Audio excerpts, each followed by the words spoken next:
Hey everybody, so today we are going to start part 2 of how can we summarize data distribution. So yesterday we learned about how to identify data distribution and tell if the dot plot itself is symmetric or not. So today we're going to jump into part 2 of that same question, how can we summarize a data distribution. So today's dot plot is about fat content in pizzas. So there's a bunch of pizzas and 12 different pieces to be exact, and this is all the fat content of those particular slices of pizza in grams. So remember, the first step to summarize data distribution is to look at the distribution and tell me exactly what you noticed about this dot plot. So when I look at this dot plot, I automatically know that there are outliers because I have dots all the way over here and I have a dot over there, and there are spaces between 7 and then 17 and 18. So it jumps from 6 and it goes to 8. And it looks like most of the dot plot itself is clustered between 8 and 13. So this alone lets me know that there's an outlier. We learned last week that anytime there's an outlier, we use median and we use IQR.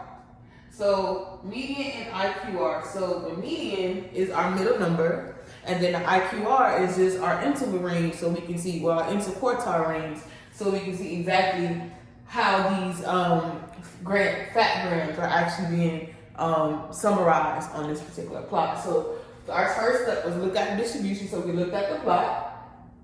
I determined that this dot plot is scattered. So my step 2 would be I need to find the median, and we know with median comes IQR. So step number 1, find the median.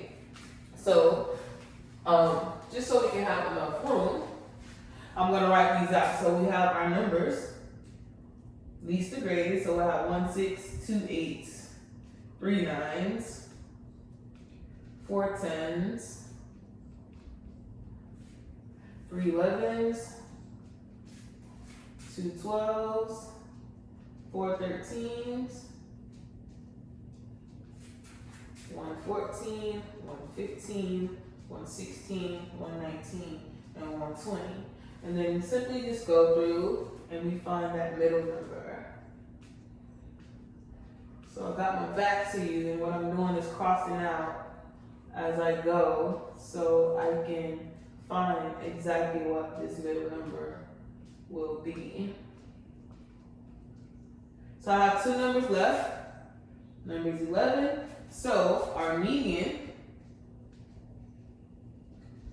is simply 11. That's our median, right around 11. All right.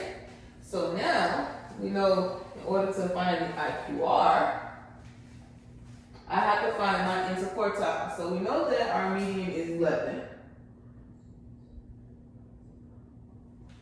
Just right around here. So I will have to find my IQR of my lower set. So that's 6, 8, 8, 9, 9, 9, 10, 10, 10, 10, and 1 11. This is quartile 1.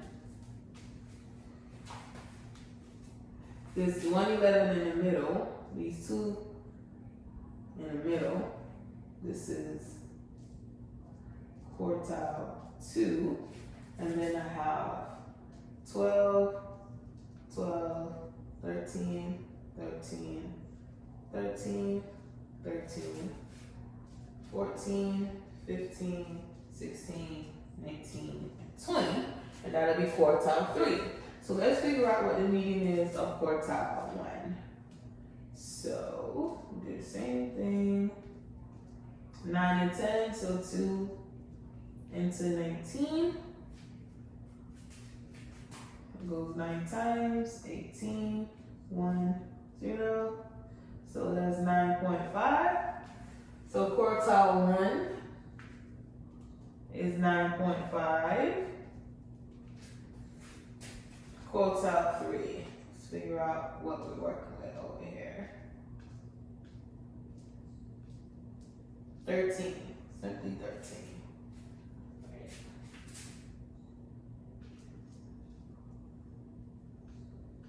Okay, So now I can erase all of this. So my IQ, well, my median was 11.